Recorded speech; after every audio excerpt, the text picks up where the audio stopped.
Selamat sore, Bu.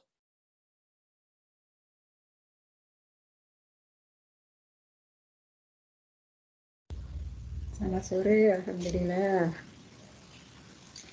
Kita tunggu teman-teman sebentar, mudah-mudahan segera masuk semua ya.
Selamat sore semuanya. Untuk analisis filogenetik kalian sudah mendapatkan di biosistematika ya? Sudahkah?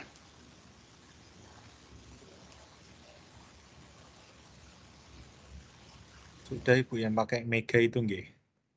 Gimana, Raffi? Yang pakai Mega itu nggih, Bu. Yang pakai Mega, sudah? Sudah Ibu. Oke, baik.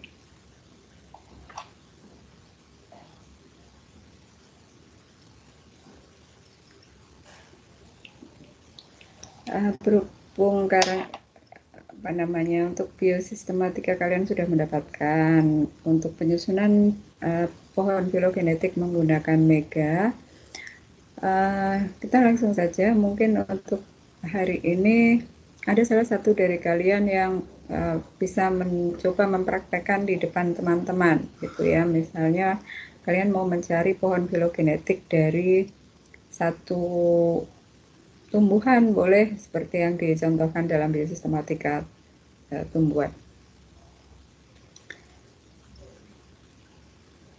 Silakan, siapa yang mau volunteer untuk mencoba di depan teman-teman? Boleh dibuka lagi catatannya biosistematika tumbuhan, boleh dicoba pakai contoh yang ada di biosistematika tumbuhan, silakan.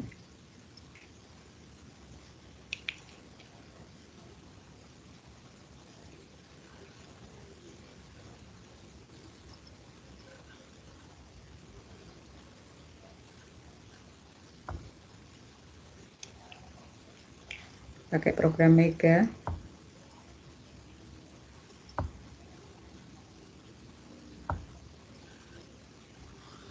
Masih agak-agak lupa Ibu. Lupa-lupa ingat Ibu. Lupa ingat. Ya buka lagi catatannya biar nggak lupa.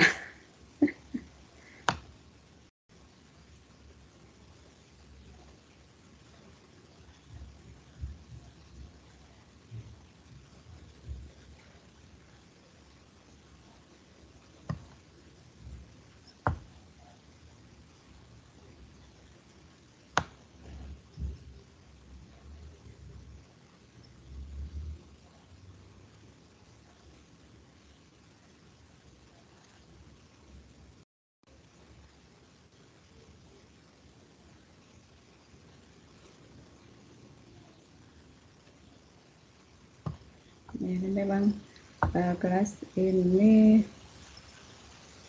tidak ada yang KB di informatika kemarin ya dengan saya.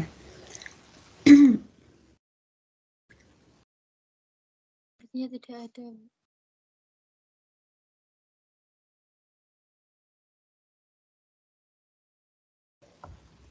Ini untuk yang mengisi presensi baru 60 dari 71. Kita coba recall aja ya tentang analisis filogenetik. Nanti kemudian dilanjut kalian yang mempraktekkan ya, mencoba mempraktekkan. Saya share screen materi untuk analisis filogenetik.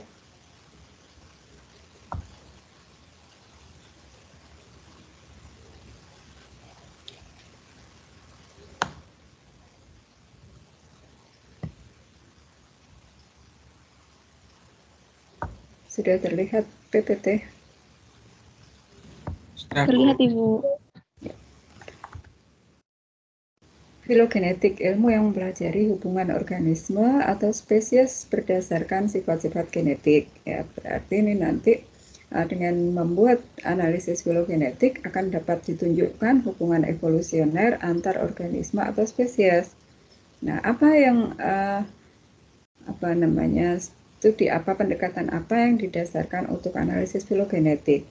Di sini analisis filogenetik itu ada yang berbasis genetik, ada yang berbasis molekuler gitu ya.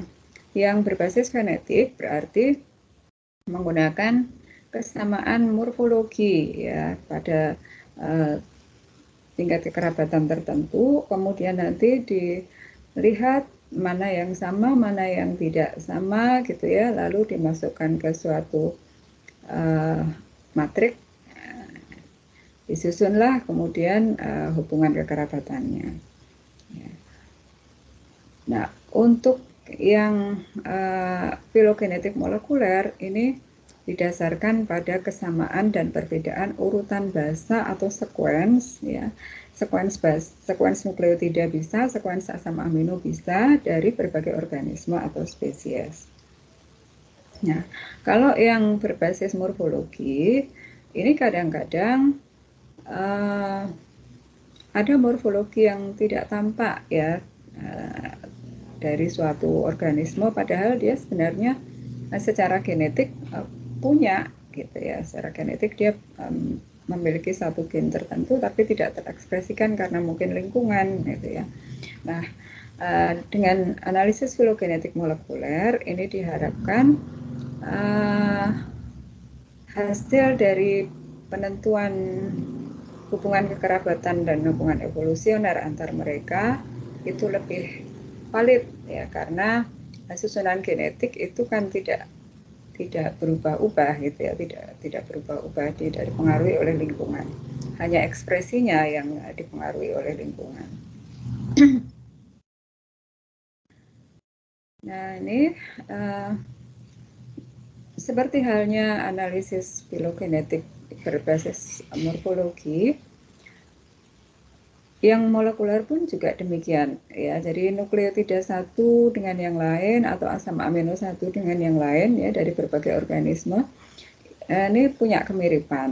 Nah, kalau mereka memiliki kemiripan atau homologi ya, minggu kemarin kita sudah belajar tentang homologi, maka diduga mereka diturunkan dari suatu common ancestor, suatu tetua yang sama gitu. Nah, penyejajaran sekuen ya pada saat kalian multiple sequence alignment ini menunjukkan posisi di mana sequence yang conserved atau sequence yang tidak berubah, kemudian ada posisi-posisi yang berbeda-beda satu sama lain, ini merupakan posisi yang berubah atau divergen ya, dari suatu common ancestor. Misalnya ya, ada dua sequence, ada dua sequence yang berbasis nukleotida gitu ya. Yang satu punya sequence GAATC, organisme pertama memiliki sequence GAATC, organisme kedua memiliki sequence GAGTT. Nah, berarti di sini ada berapa persen homologi T? Nah, di sini ada 1, 2, 3, 4, 5 ya. Ada 5 data gitu ya.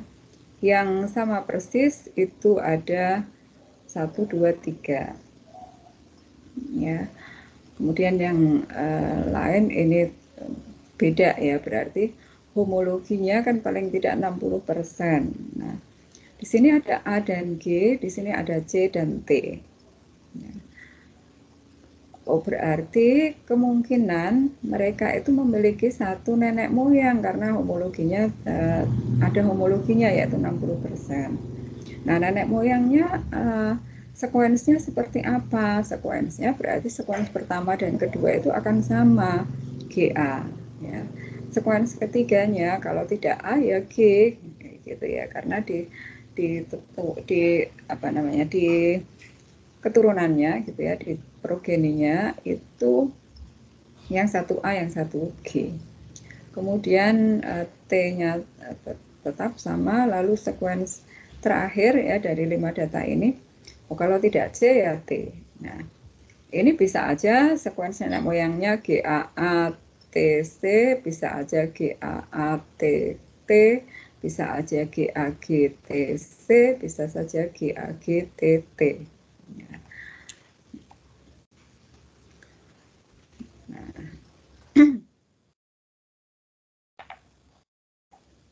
Dengan adanya penyejajaran atau multiple sequence alignment yang sudah kalian lakukan ya, kalau hanya 2 pairwise ya, kalau banyak multiple. Dengan adanya penyejajaran nanti akan ada terlihat karakter-karakter mana yang homolog.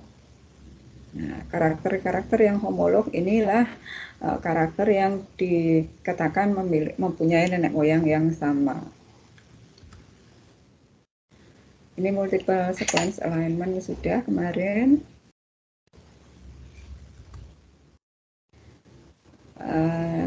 Pada saat kalian melakukan penyejajaran, kemarin kan kita sudah pelajari ya, kalau ada gap, ini menunjukkan ada sampel yang tidak memiliki suatu nukleotida atau asam amino tertentu.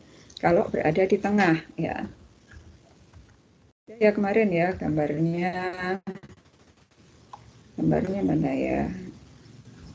Sudah kan, karena kalian karena ada bioinformatika biologi, ada bioinformatika bioteknologi. Ada gap-gap yang di tengah. Menunjukkan ada sampel memiliki suatu nukleotida atau asam amino tertentu dibandingkan dengan yang lainnya. Sedangkan tanda gap di depan atau di belakang dari suatu hasil multiple alignment menunjukkan bahwa urutan basa yang di depan atau di belakang tadi ini tidak ikut terhitung ya, tidak ikut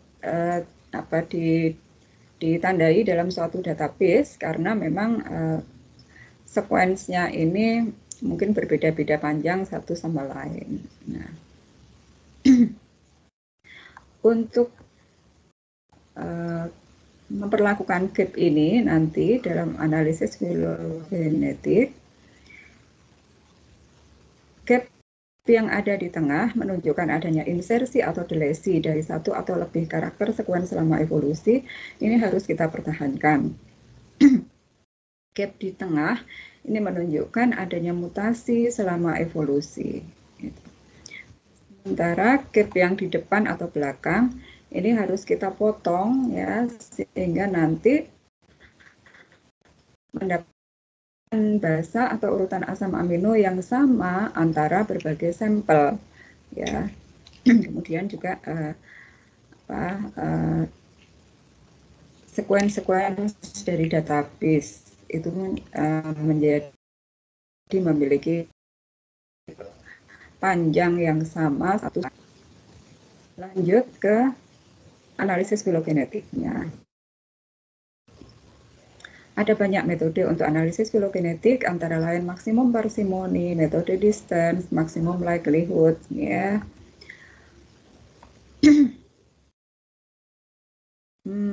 mestinya sudah diajarkan juga di biosistematik ya, ada maksimum parsimoni atau minimum evolution. Ini memprediksi pohon evolusi yang meminimalkan jumlah langkah yang dibutuhkan untuk menghasilkan variasi yang diamati dalam sequence. Diawali dengan multiple sequence alignment, kemudian nanti sistem akan memprediksi posisi sequence-sequence yang berhubungan. Metode distance, metode jarak, ini bekerja pada jumlah perubahan di antara masing-masing pasangan dalam kelompok untuk mengonstruksi pohon filogenetik dalam kelompok. Nah, di sini dia mencari jarak terdekat antara satu sequence dengan sequence yang lain. Jadi dia akan mengidentifikasi pohon pada posisi tetanggaan gitu ya, posisi neighbors dengan benar, dan nanti dan juga mempunyai cabang yang menghasilkan data orisinal sedekat mungkin.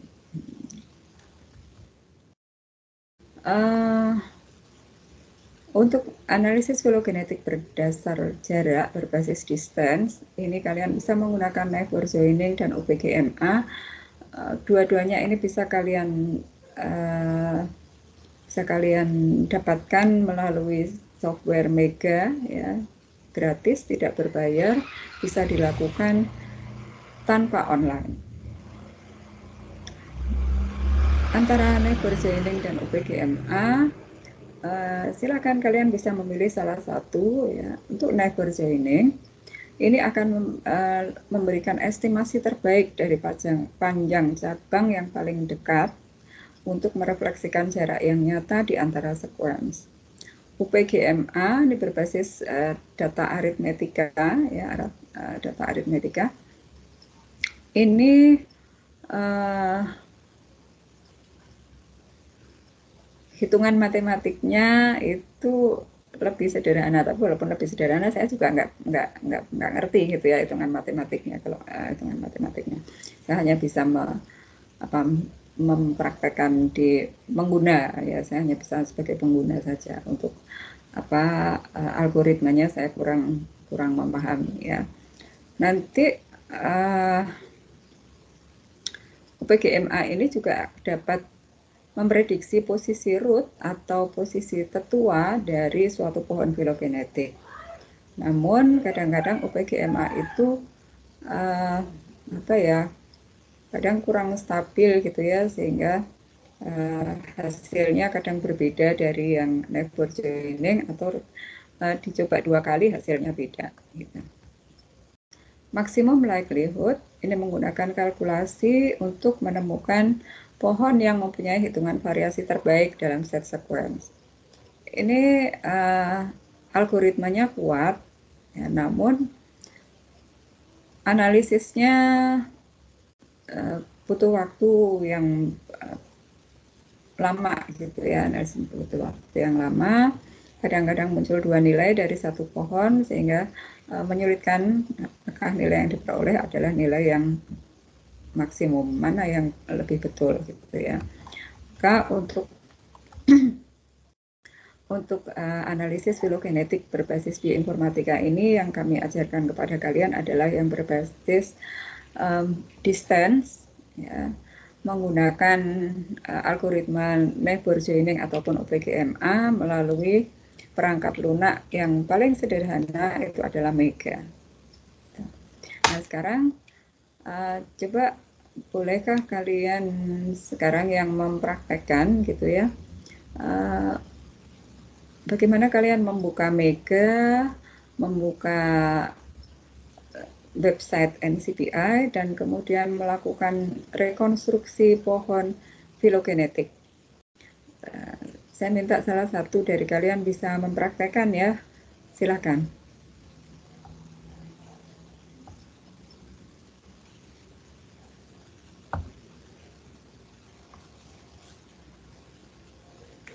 Siapa yang mau jadi volunteer? Saya boleh, Ibu. Ya, Rafi. Ibu.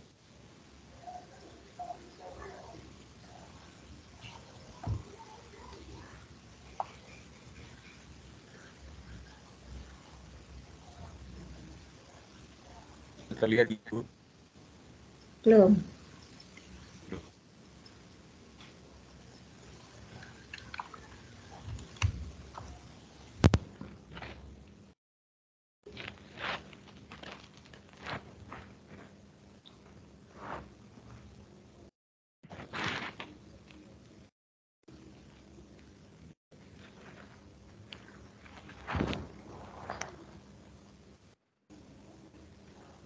Sudah Ibu?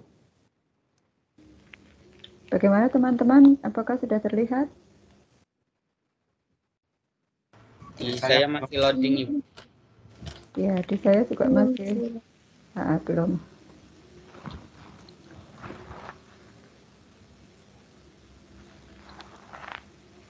Loading kayaknya masih hitam.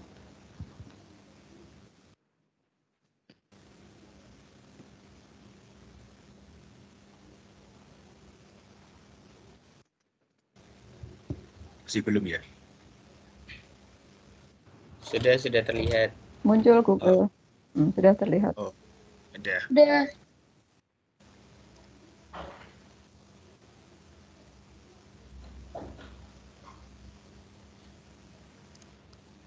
Ini enaknya pakai apa teman-teman?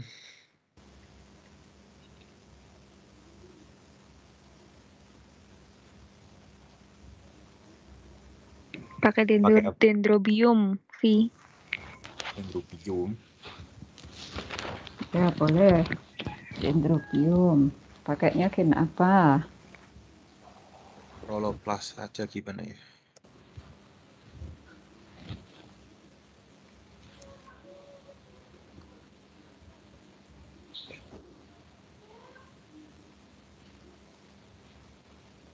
Nah, bener.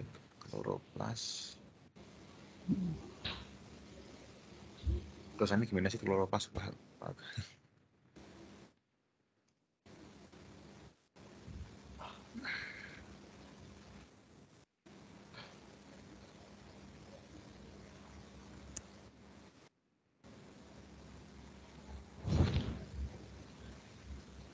Chloroplast tRNA.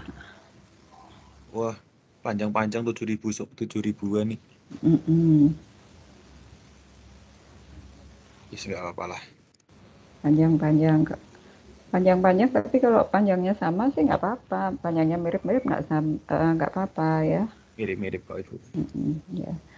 Jadi di sini apa hal yang harus diperhatikan dalam analisis sequence dan nanti untuk penyusunan pohon filogenetik ya.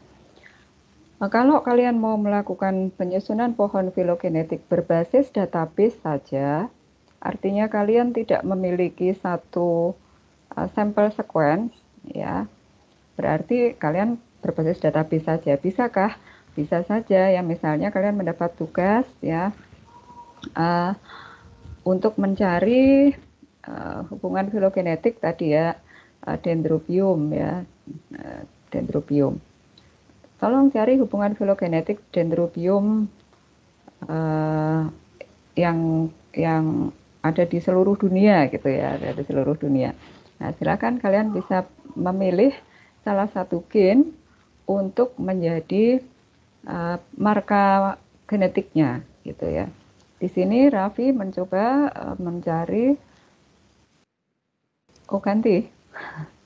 Enggak Ibu, itu dendrobium kok. Masih dendrobium. Oh ya. Akan mencoba mencari hubungan filogenetik berbagai spesies dendrobium menggunakan marka genetik tRNA. Betul ya, gen penyandi tRNA. Nah, tadi dia menemukan database yang rata-rata panjangnya adalah 7.000 sekian basa. Nah, 7.800 lah. Kalian bisa memilih salah satu saja dulu ya dari dendrobium itu ya, untuk kemudian kalian masukkan ke Mega.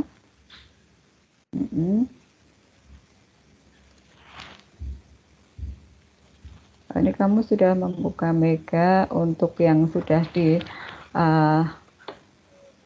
alignment ya. Kalau belum,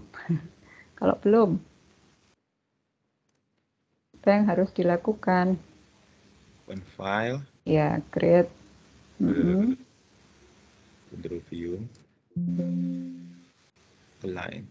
Ya, align.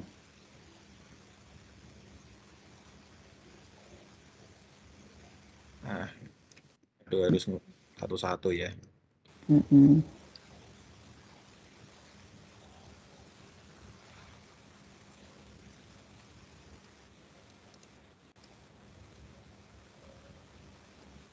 Baik. Yang ini yang ditampilkan oleh Mas Raffi ini sudah hasil alignment yang sudah rapi sekali ya. Nah, kalau misalnya kita belum punya sebelumnya, apa yang harus kita lakukan? Gimana? Tadi mulai dengan membuka NCBI, kemudian kita memilih satu basis data. Nah, silakan ambil satu basis data. Oh, ini kamu langsung memilih 10. langsung beberapa basis data. Betul. Iya, langsung saya sento, saya file location, saya paste. Langsung save as pasta semua. Iya, sudah Ibu. Oh ya, boleh. Lebih cepat Jadi malah. hasilnya langsung sekalian segini.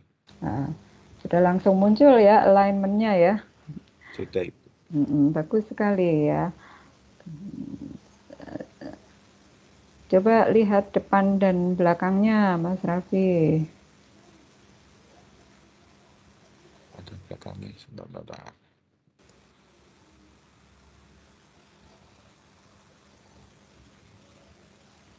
Ya. Belakang. Nah, ini di belakang terlihat panjang bahasa masing-masing itu masih berbeda-beda gitu ya. Ya mestinya di depannya juga demikian.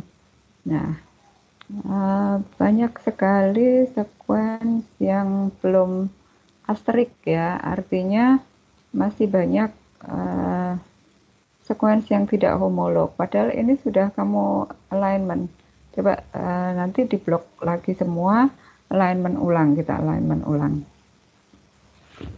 Iya Ibu, sebentar ya, kita rapikan sekalian. Ya. Nah, di sini Mas Raffi mengganti nama gitu ya, menyederhanakan nama supaya tidak Bingung ya, Bu. crowded. Kebanyakan. Iya. Jadi namanya sudah langsung nama masing-masing saja.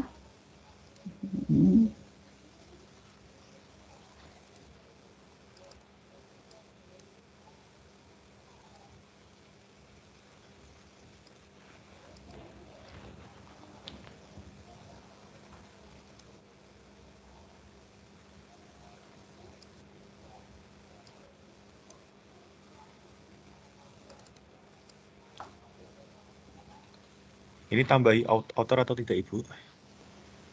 Jangan dulu, udah ini dulu. Ini align.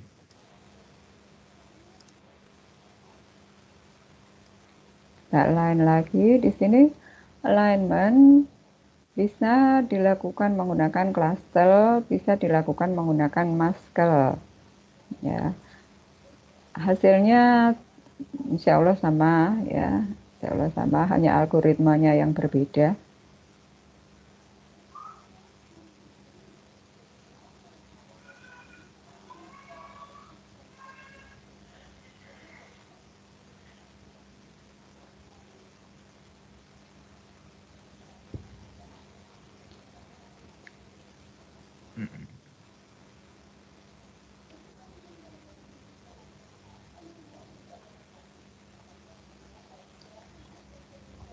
Nah, ini tadi kalian akan menyusun pohon filogenetik berdasarkan database semuanya ya.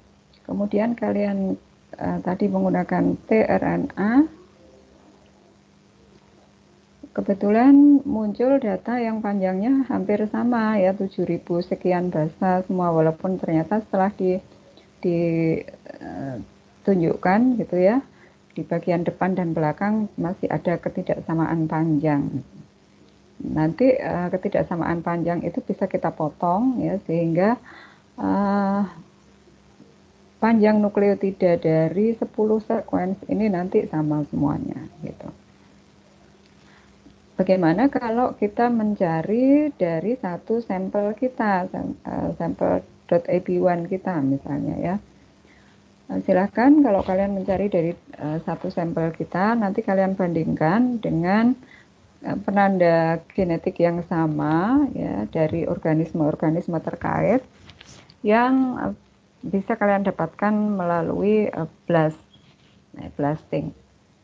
Sampel kalian yang dari .ab1 ini bisa kalian masukkan di Mega satu sequence saja, kemudian kalian lakukan melalui Mega itu do web blast search ya, do web blast search. Nanti dia akan mencari ya seperti yang sudah kalian lakukan pada blasting kemarin. Akan ada banyak sekali sequence yang muncul gitu ya yang bisa di blast. Kalian boleh memilih sequence mana yang akan kalian pakai dalam pembuatan pohon gitu. Ini kok berhenti ya? Wah, ya, tanda saya cancel aja.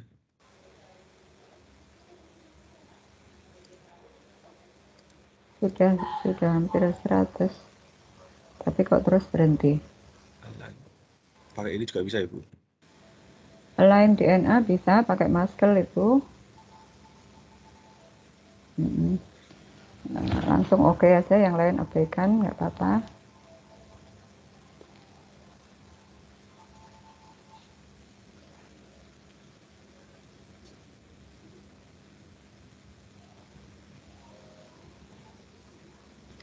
Kalau berbasis sampel kalian, nanti hasil blastnya silahkan cari yang panjang bahasanya itu mirip-mirip dengan panjang bahasa kalian. Jadi nanti proses pemotongan bahasa depan dan belakang itu tidak terlalu beda jauh gitu ya antara satu sequence dengan sequence yang lain. Tuh.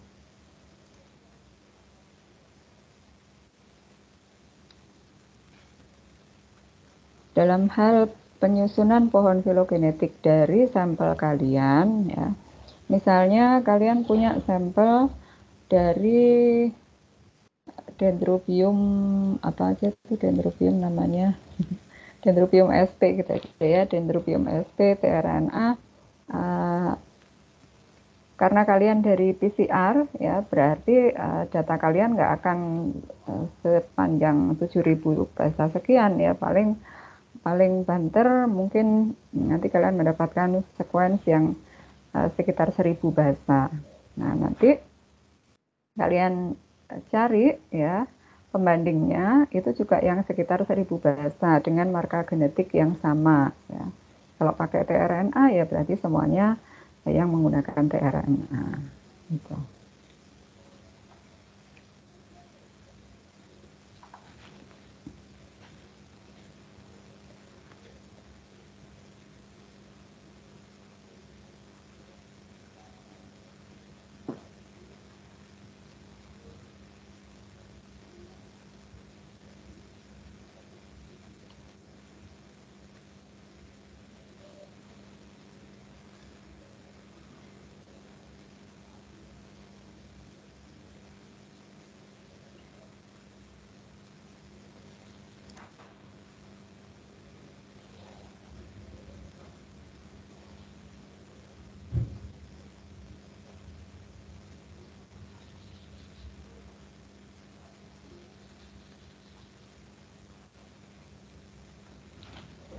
Ya, ini sudah rapi ya.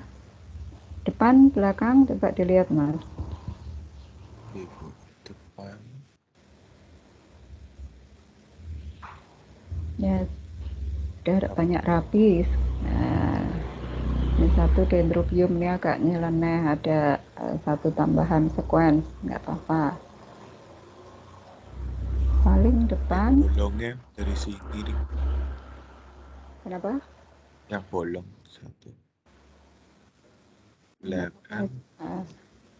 Nah, coba tadi ada gap-gap banyak di tengah tadi, Mas. Oh iya. Dari sini. Ini kalau ini hanya salah satu ya. Tadi ada yang banyak gap di tengah. Kalau dari, oh iya. Wah, gapnya enggak. Nah, ini. Nah, ini ada satu dendrobium. Dendrobium apa itu ya, nomor 5. Dendrobium densiflorus. Ini memiliki sequence yang di urutan tertentu itu sequence-nya ada TTTG AAAA panjang itu ya. Sementara di yang lain itu tidak ada ya urutan bahasa itu, maka akan menunjukkan adanya gap di situ. Nah, ini kalau kalian berbasis database ya harus menerima apa adanya seperti ini dulu gitu ya, harus menerima apa adanya begini. Tapi kalau ini berbasis hasil sequence kalian sendiri murni gitu ya, jika ada kejanggalan yang cukup terlihat seperti ini, coba lihat kembali kromatogram kalian ya, apakah kromatogram kalian untuk dendrobium yang kelima ini memang demikian adanya, atau untuk urutan bahasa TTTGAAA ini hasil pembacaannya bagus atau tidak gitu ya. Kalau bagus ya berarti tetap ada sekuensi itu. Kalau ini noise, banyak noise, ini mungkin perlu kita cek kembali nanti ya. Demikian juga untuk dendrobium yang kedua, itu ada urutan bahasa sedikit yang berbeda dari yang lain. Oke, enggak apa-apa. Nah, kalau ini berbasis database kan memang harus seperti itu ya. Kemungkinan nanti di beberapa dendrobium ini memang memiliki sekuens-sekuens unik yang tidak ditemukan pada spesies-spesies yang lain gitu ya. Untuk yang gap yang di awal saat ada 4 bahasa ini masih bisa ditolerir gitulah ya. Kemudian ada gap-gap lagi yang dimiliki oleh dendrobium terakhir itu CA, yang lain tidak punya, ini juga masih bisa dimengerti. Kemudian ada gap TTGAAA, ini juga tidak sampai 10 bahasa. Ini biasanya masih cukup bisa dimengerti, diterima gitu ya. Yang kita harus ragu-ragu itu adalah kalau ada gap yang panjang sekali di salah satu sequence di antara yang lain-lainnya. Nah, ini nanti kita bisa cobakan dalam penyusunan pohon filogenetiknya dia mengganggu atau tidak gitu ya. Kalau ini merusak pohon ya, nanti hasil pohonnya itu tidak logis gitu ya, tidak bisa diterima. Misalnya masih sama-sama dendrobium tapi dia kok berada di outgroup gitu. Nah, sekuensi ini perlu dicurigai gitu ya. Sekuensi ini betul nggak, sahih nggak gitu ya. Kalau memang nanti merusak pohon, sekuensi ini bisa kita hilangkan saja atau tidak kita masukkan dalam penyusunan pohon kita gitu ya. Baik, ke depan lagi Mas.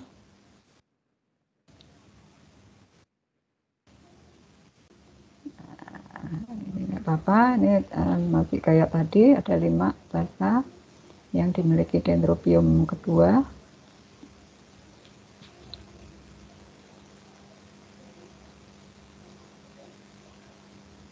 Nah, ini ada urutan bahasa, banyak urutan bahasa berulangnya ternyata ya untuk tRNA dendrobium ini ya. G terus C terus ya. Ke depan lagi.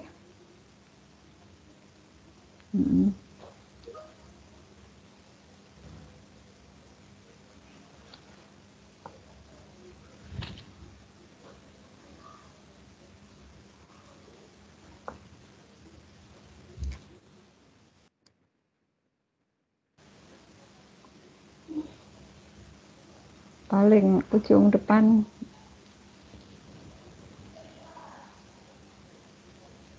Sudah paling depan, Ibu. Oh, udah sampai depan ya. Oh ya, mentok. Nah, alhamdulillah ternyata depannya sama semuanya, dimulai dari A, G, G, G ya. Semuanya rapi, urutannya sama. Berarti untuk primer forward yang dipakai dalam dalam pencarian data ini ya, pencarian data nukleotida ini sama semua. Ya, oke, bagus. Berarti tidak perlu ada yang kita potong di depan. Ya, tidak perlu ada yang kita trimming di depan. Nah, yang belakang tadi ada perbedaan ya. Yang paling belakang tadi ada perbedaan. Silakan kita bisa samakan dulu yang belakang. Ya. Mentok belakang, Ibu. Oh, sudah mentok. Oh, berarti sudah nggak ada ya. Jadi, Nah ini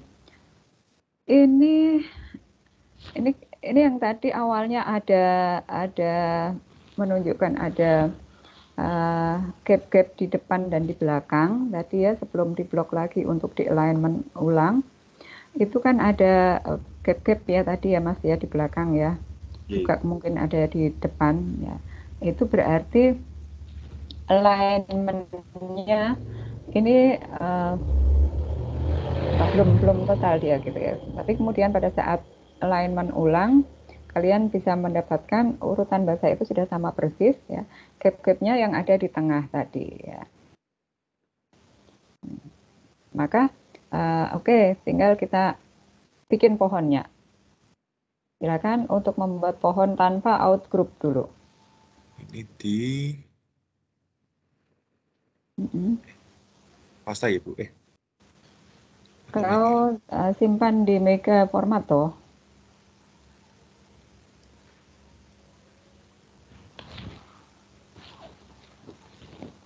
Udah tadi.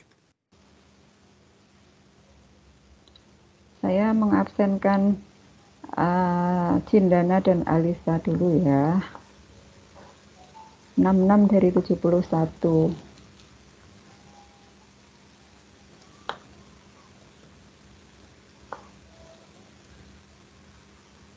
Oke.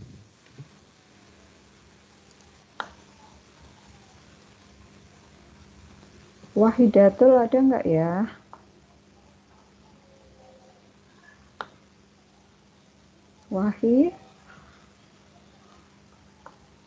Wahidatul nggak ada. Putri Eka. Hadir Ibu. Oke, Naufal Zuhdi. Naufal nggak ada.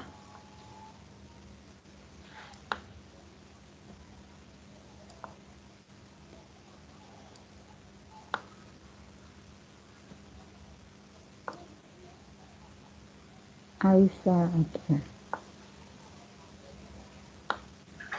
Siapa lagi yang kesulitan presensi? Yang masih merah adalah Naufal Zuhdi dan Wahidatun. Ya. 69 dari 71. Oke. Sudah muncul pohonnya. Di sini tanpa outgroup ya. Kalau tanpa outgroup berarti kalian hanya kalian membandingkan dulu kekerabatan mereka ya dalam satu apa ini namanya? Satu spesies atau satu genus? Satu genus. Satu genus ya, satu genus. Satu genus terdiri dari berbagai dendrobium. Di situ tadi kamu memakai Hukmatri. pilihan apa? Hukmatri. Yang ini, Ibu. Oh ya, terus hasilnya tadi ya, kita lihat lagi ya. Di situ ada angka-angka, artinya apakah?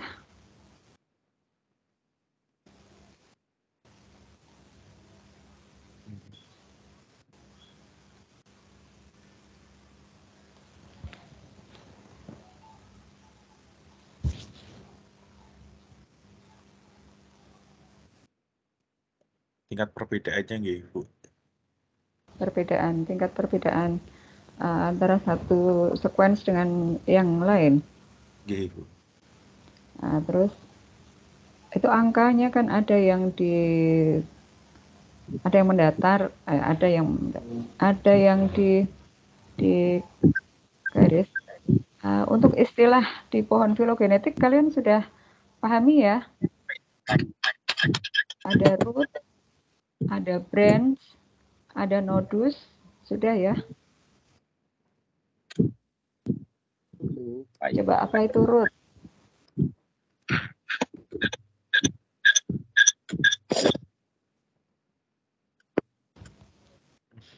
Apakah root? Root atau akar apa? Sedikit lupa Ibu untuk istilah-istilahnya Ibu. Root atau akar itu adalah titik paling kiri ya. Ya, di situ paling kiri yang menunjukkan itu adalah common ancestor dari semua sampel yang kalian lakukan analisis filogenetiknya. Ya, kemudian dari root nanti akan muncul branch atau percabangan ya. Di situ bercabang ke atas ke bawah gitu ya. Nah, yang bercabang ke bawah itu langsung ke dendrobium. Dendrobium apa itu? Kemudian yang ke atas ini membentuk, ini berhenti di satu titik, itu namanya nodus. Dari nodus tersebut bercabang lagi ke branch lagi gitu ya, ke atas dan ke bawah lagi. Yang ke bawah dendrobium chrysogenum di situ ya. Kemudian yang ke atas membentuk berhenti di titik, membentuk nodus lagi gitu. Dan seterusnya. Nah, di ujung percabangan itu namanya folium atau daun ya, daunnya pohon filogenetik maksudnya ya. Jadi ada folium yang dendrobium chrysotoxum, ada dendrobium densiflorum dan sebagainya. Ini. Nah, di sini satu root karena mereka memang masih satu genus sebenarnya gitu ya. Nah, kedekatannya bagaimana? Membaca kedekatannya bagaimana kalau seperti ini?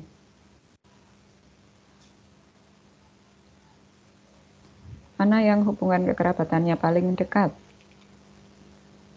Chrysotoxum dengan densiflorum gitu. Chrysotoxum dengan densiflorum itu paling dekat. Kemudian yang lain makin jauh seperti itu. Nah, ini kalian pakai menggunakan algoritma UPGMA. Nah, coba kalau sekarang kita pakai pendekatan yang lain menggunakan neighbor joining misalnya. Neighbor joining. Langsung gitu. Ya, boleh langsung, boleh kamu pakai bootstrap, bisa ya. Bootstrap itu adalah pengulangan secara acak ya dari masing-masing data ini ya, dengan harapan nanti terlihat konsistensi dari proses pembentukan pohon gitu ya. Biasanya kita mengambil number of bootstrap replication itu 1000 kali ya, supaya sistem itu mengacak dengan banyak kombinasi gitu ya, nanti hasilnya seperti apa. Oke, kita bootstrap 1000 kali, kita oke.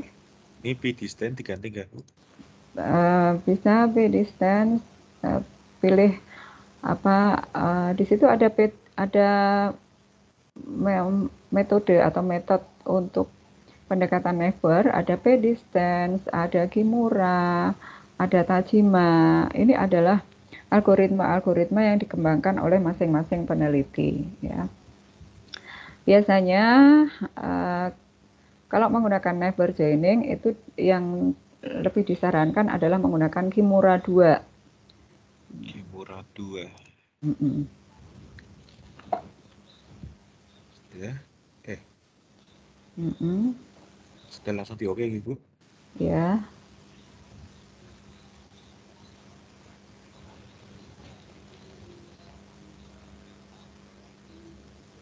Nah, di sini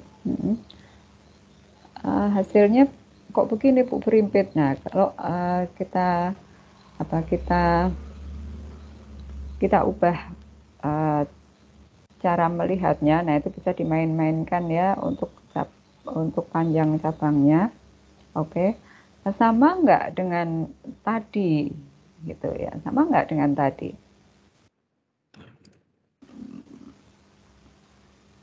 Yang paling dekat apa? Yang paling dekat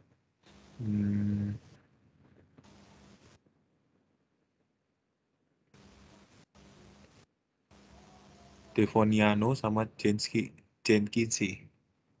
Oke. Kok beda ya gitu ya? Kok beda ya? Nah, di sini ini kita menggunakan yang bootstrap tadi.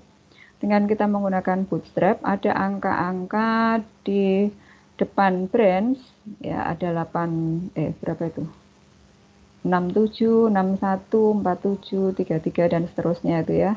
Yang di depan branch yang angkanya lebih besar. Bisa kamu kursornya bisa ditunjukkan ya Mas Raffi. Nah, itu adalah hasil nilai bootstrapnya. Kemudian ke bawah apakah ada jarak genetik? Tadi harusnya berarti diganti lagi. Di bawah tampilanmu itu. Nah, di situ ada jarak genetik. Ya, ada jarak genetik. Berapa itu angkanya? 0,00050. 0,00050. Berarti dalam skala tersebut ya, dalam jarak yang muncul di skala tersebut, ya, kalau ada jarak sepanjang sekian itu ada perubahan 50 dari berapa? 10.000 basa ya saja.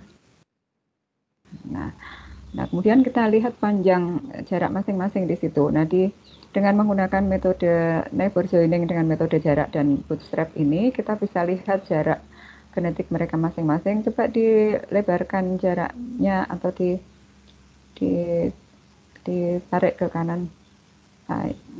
Nah, kalau ini namanya ujungnya sama semua ya, tapi di situ muncul ada angka jarak-jaraknya ya. Kalau yang tadi kembali ke yang tadi. Nah, di sini. Kalau yang ini di sini kita lihat ujung volumenya beda-beda. Nah, ujung volume beda-beda ini menunjukkan jarak genetik sesuai dengan skala di bawah gitu ya. Berarti di sini yang jarak genetiknya paling pendek yang mana ya?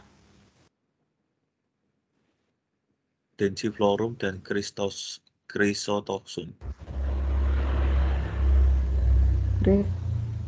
Dan Densiflorum. Oke. Di situ jaraknya pendek, tapi dia berada pada branch yang berbeda. Nah, pada branch yang berbeda ya. Nah, kita melihat pada branch yang sama dulu gitu ya.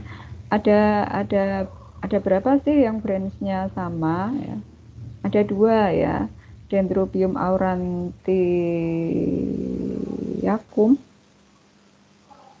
dan dengan Dendrobium chrysanthemum itu 1 branch, kemudian Dendrobium devonian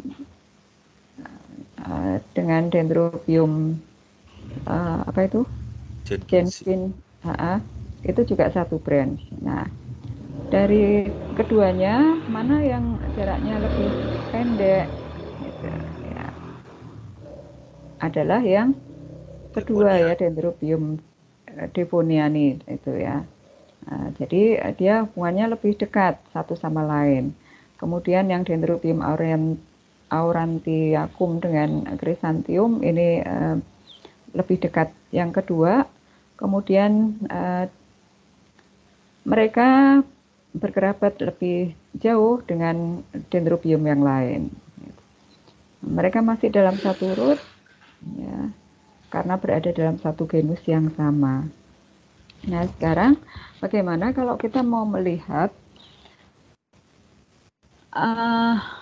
hubungan kekerabatannya dengan yang di luar genus tersebut? Nah, di sini kita membutuhkan adanya outgroup. Ya, kalau kita apa sih bedanya Bu, ada outgroup atau tidak ya? Kalau kita hanya akan mengkarakterisasi genetik mereka, ya, kita akan mengkarakterisasi genetik mereka, kekerabatan antar mereka sendiri, maka kita tidak perlu menggunakan outgroup. Ya. Di sini nanti akan terlihat bahwa karakter Dendrobium devoni sama Jenskii itu yang paling mirip, kemudian disusul aurantiacum dengan Chrysanthemum gitu ya. Nah, tapi kalau kita mau melihat hubungan kekerabatan antar Dendrobium dengan spesies lain dari genus yang lain, kita perlu outgroup. Nah, silakan bisa kembali ke align. Di sini bisa kita tambahkan outgroup. Bagaimana untuk menentukan outgroup? Dari famili yang sama gitu. Nah, dari famili yang sama, oke. Dalam pemilihan outgroup, kita melihat hubungan kekerabatan terdekat di luar dari sampel-sampel kita, gitu ya. Jadi, misalnya di sini kalian antar spesies dalam satu genus, maka outgroupnya adalah apa sih tingkatan taksonomi di atas genus?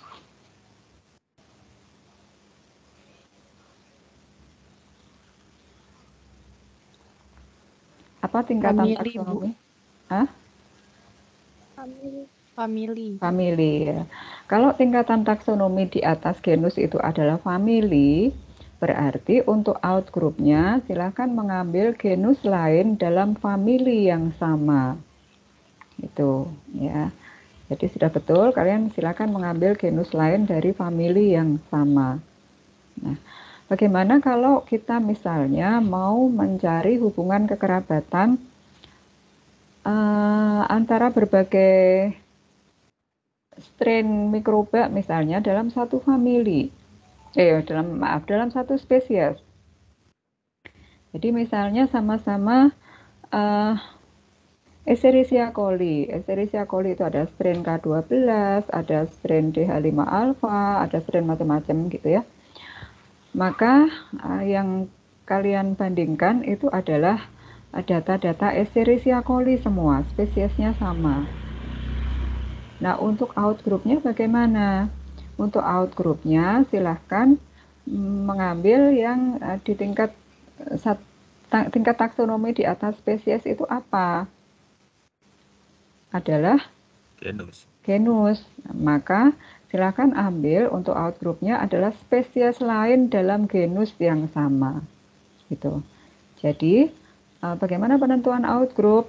Penentuan outgroup adalah mengambil satu organisme di luar kekerabatan in-group gitu ya, yang masih berada dalam satu tingkatan taksonomi lebih tinggi yang sama antara outgroup dengan in-groupnya. Gitu. Bisa dipahami?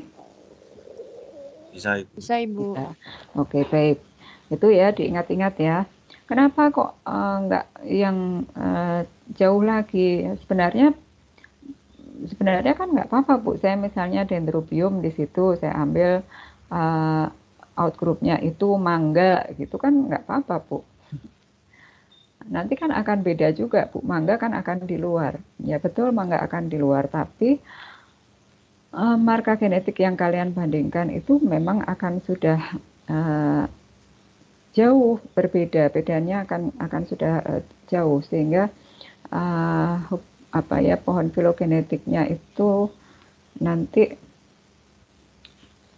akan bisa jadi bias gitu. Misalnya muncul dua tetua gitu ya, dua tetua karena outgroupnya terlalu jauh gitu ya. Apalagi kalau dari golongan organisme yang berbeda, misalnya yang satu dari tanaman, yang satu dari jamur atau sebaliknya, itu akan tidak bisa dipercaya gitu. Baik, silakan untuk outgroup ditambahkan. Kamu pakai apa itu? Grimatopilum pas. Apa dia? Sama Ibu, dari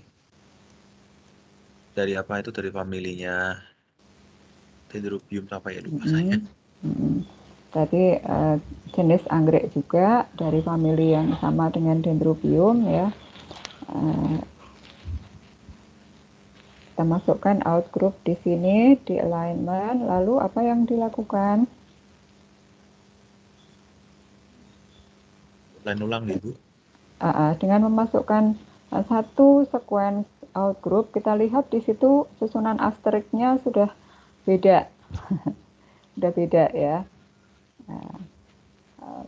Kalau mau memastikan, kita bisa alignment ulang lagi ya. Apa yang harus diperhatikan dalam outgroup selain tadi tingkatan taksonominya, juga marka genetiknya harus sama dengan marka genetik yang kita pakai dalam in-group ya. Kalau tadi kita pakai kloroplastik RNA, maka untuk outgroup kita juga harus memakai marka genetik yang sama ya. Jangan sampai in-groupnya pakai kloroplastik RNA, outgroupnya pakai 18S rRNA. Nah, itu tidak bisa dipercaya nanti pohon filogenetiknya.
Udah.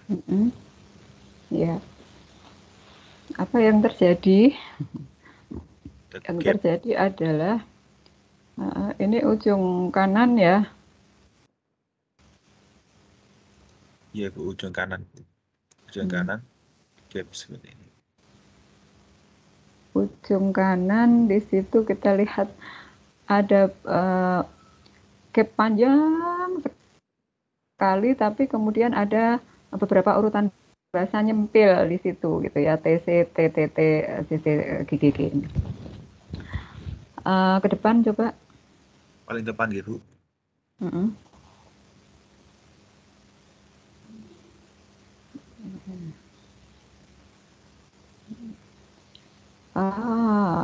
Ya. Oke. Depan lagi. Mentok itu. Udah mentok gitu ya? Iya. Kok banyak sekali gap di yang out group ya? Berapa panjang bahasa out group? Kalau itu adanya itu cuma ya apa sih namanya?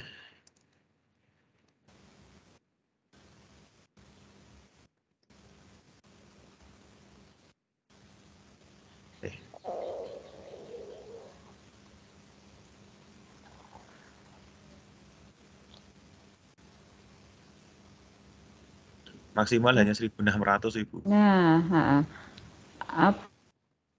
kalau panjang bahasanya jauh berbeda dengan in group, ini nanti yang terjadi adalah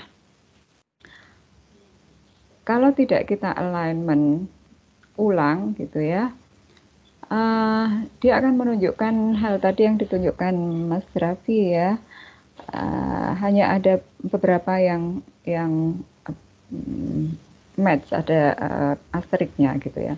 Tapi kalau kita alignment ulang, hasilnya jadi tadi ada gap panjang sekali, kemudian ada urutan bahasa kecil, lalu gap lagi panjang urutan bahasa kecil.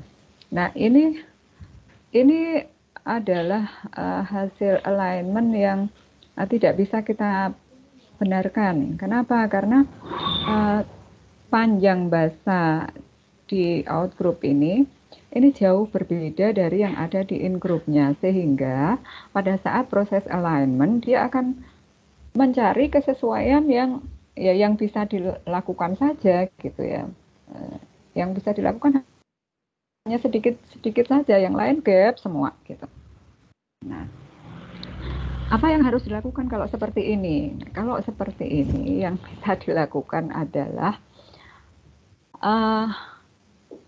kita mencari, sebentar ya.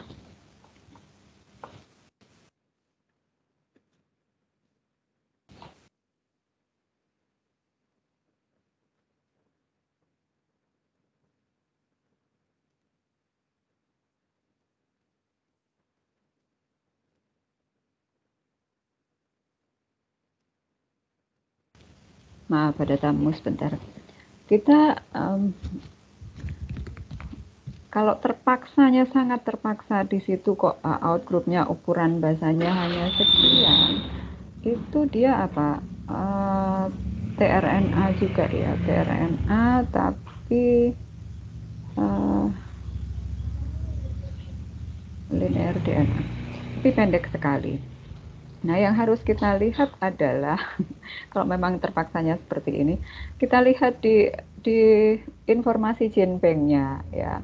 Di informasi genbanknya dia itu dia penyandi apa ya, saya kok nggak begitu terlihat tuh, itu genom apa tuh, tRNA tRNA leu ini gen, kemudian partial sequence N TRNL itu partial sequence di urutan tertentu ya. Kalau demikian, maka yang di database untuk dendrobium ya, yang di database dendrobium kan 7.000 sekian. 7.000 sekian itu terdiri dari apa sih? Coba kembali ke database dendrobium, Mas Raffi. Yang NCBI.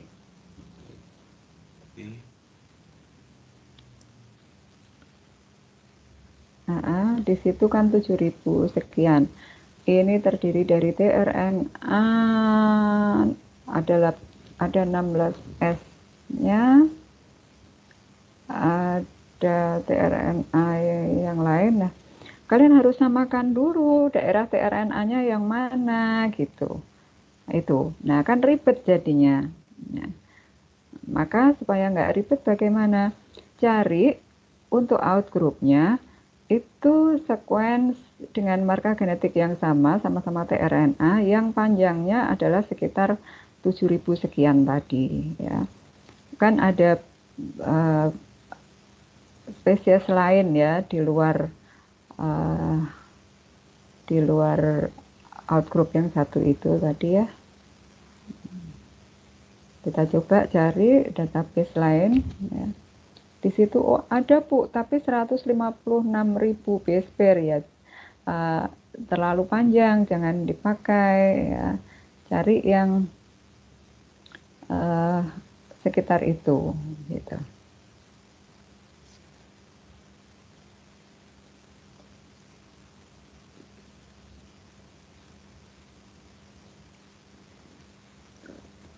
Itu ada berapa tuh? 9.000. Oh, 9 juta, jangan.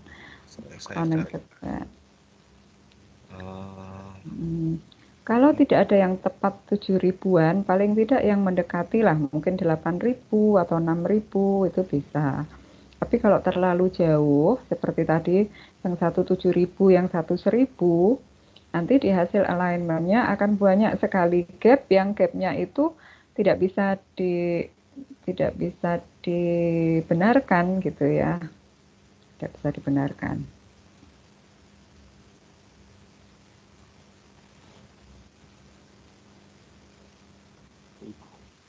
Panjang. Kok sulit, Bu? Oke. Nah, kalau kalian sulit mencari di sini, kalian bisa mencari bisa memakai salah satu dari dendrobium tadi, ya. Kemudian kalian lakukan blasting. Ya. Salah satu dari dendrobium, kalian lakukan blasting. Dari NCBI kalian ambil salah satu dendrobium kalian.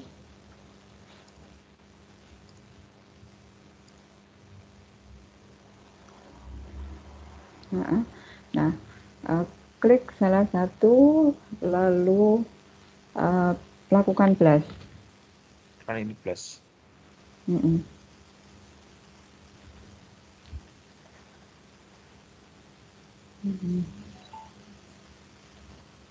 Standar aja, blast standar. Standar semuanya? Langsung nggak apa-apa.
Sudah Ibu, 100%.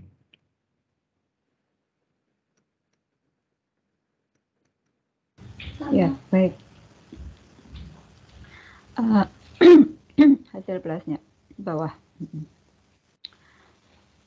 Ya, di situ ada dendrobium muncul, dendrobium. Terus ke paling bawah. Paling bawah dari hasil blast. Sudah paling bawah itu ya. Ya, paling bawah. Oke. Di sini dia menunjukkan blastnya itu dendrobium semua. Masih 100% semua. Ya kalau begini kita tidak bisa mengambil outgroup ya. Ada yang nggak dendrobium Ibu, Solori? Ada yang bukan dendrobium. Ya coba. Tapi di situ kesamaannya berapa itu? 100%. Nah, berarti kan dia nama genus yang lain ya selain Dendrobium. Nah, coba kamu klik, ya, kamu lihat informasi apa yang ada di bahasa itu, ya. Yang ini Bu, yang Solor ini dipencet. Ya, itu diklik dulu, kita lihat informasi apa yang ada. Apakah dia nama lain dari Dendrobium atau memang genus yang berbeda gitu.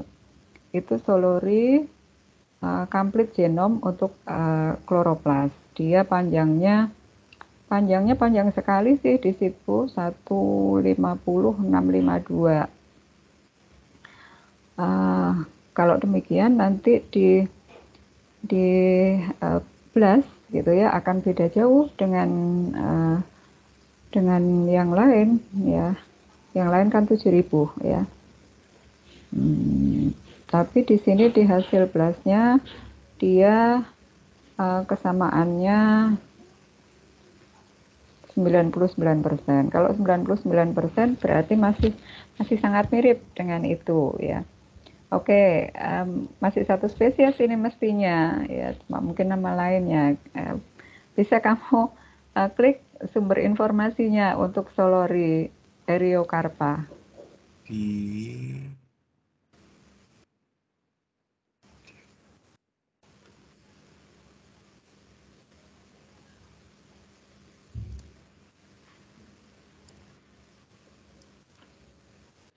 mana gitu? Solori Eriocarpa, kamu klik supaya muncul itu ID-nya itu loh, apa itu DL apa itu. Oh ini. Itu diklik, nah nanti kan muncul.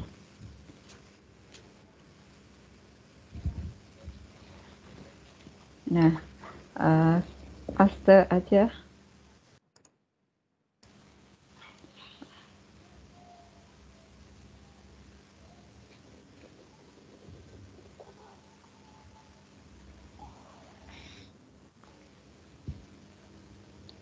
This requested, ini muncul kan. Nah, itu Soloriae complete genome. Ada nggak nama lainnya di taksonomi itu? Organisme. Familinya sama dengan Dendrobium? Magno, beda Ibu kelihatannya. Terus tidak ada keterangan itu adalah nama lain dari Dendrobium ya. Oke. Ya. Bisa kamu ke bawah kan? Nah, di situ ada gen mana yang menyandingkan tRNA? Source RPS. Panjang apa? SBA, MAT, RPS 16, RAQ,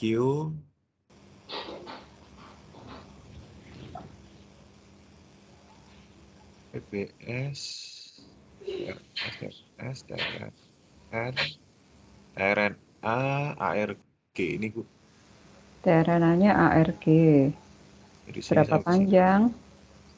Berarti berapa itu? 71. Oh, ya enggak lah. Kalau cuma 71, tRNA-nya parsial saja. RPS, RNA. Panjang sekali karena dia complete genome. Nah, nanti kalau ini kalian pakai dalam alignment, nanti hasilnya bisa jadi kayak yang outgroupmu sebelumnya tadi, tapi yang gap-gap yang dendromu gitu. Nah, inilah kesulitan yang harus dihadapi kalau kita berhadapan dengan outgroup ya. Sebisa mungkin cari yang urutan bahasanya hampir sama, atau kalau berbeda jauh seperti ini ya,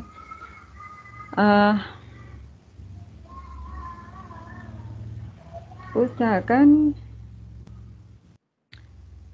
yang disamakan itu nanti adalah urutan bahasa tertentu yang panjangnya sama gitu ya. Karena kalau tidak tadi ya misalnya untuk outgroupmu yang pertama tadi apa? Yang kamu pilih pertama? Ini namanya Grammatofilum. Oh ya, Grammatofilum. Oke. Kalau ini kamu cancel untuk alignment-nya, ya, untuk pekerjaan alignment yang terakhir kamu undo. Masuk ke Mega. Ya. Di undo. Undo, ada kiri lagi. Ada Insert. depannya copy, depan lagi. Ya, Sekali lagi sampai hilang, Bu. ya pekerjaanmu terakhir itu tadi kan itu ya. Oke. Stop. Oh, ini outgroupnya nggak masuk. Redo. Redo. Masukkan lagi. Oh, sudah masuk ya outgroupnya. Belum. Belum, Mana Bu. tadi outgroup? Tambahkan lagi outgroup, tapi tidak dilakukan alignment ulang. Oh, berarti hanya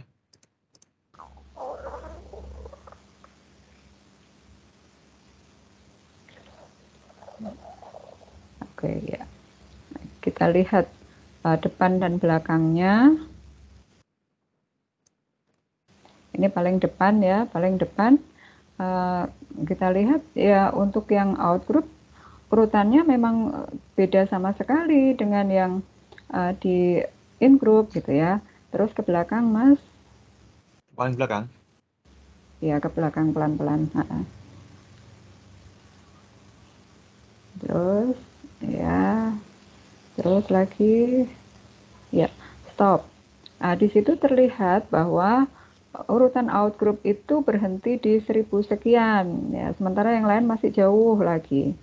Nah, harusnya kalau di alignment ya, alignmentnya itu hasilnya mestinya apa yang 1000 sekian itu ada lebih banyak kesamaan dengan in group gitu ya. Tapi karena ini tadi dia terlalu pendek jaraknya dibanding yang in group, maka kalau dilakukan alignment malah pecah-pecah seperti tadi.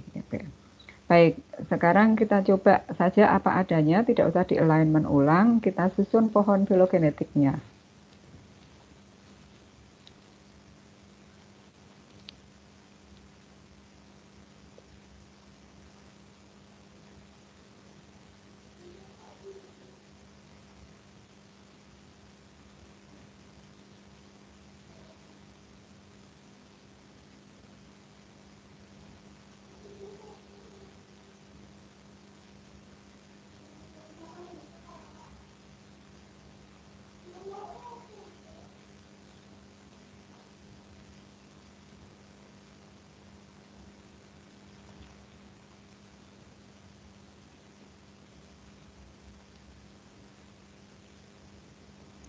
Habis itu pakai yang Pogma apa netboard joining lagi, Bu? Pakai neighbor aja. Pakai neighbor, Kimura.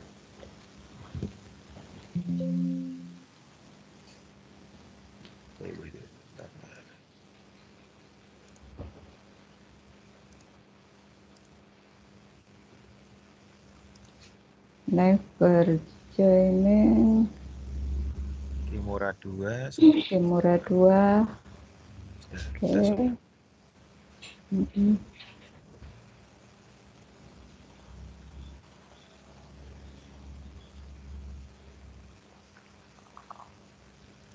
Ke close, force close, waduh. Ulangi. Oh, hilang. Kok close Dari semua? awal. Ke force close Ibu tadi, ujung-ujung hilang. Walah.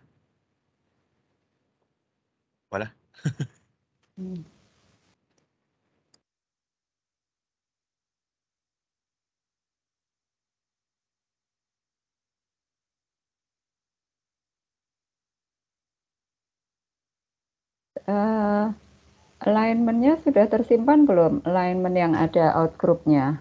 Sudah Ibu, alhamdulillahnya sudah. Ya, Joining, Kotektona, Dendrobium 1. Nah, Kimura sudah. Loh, tidak mau jalan. Kenapa mau ini? jalan ya wes.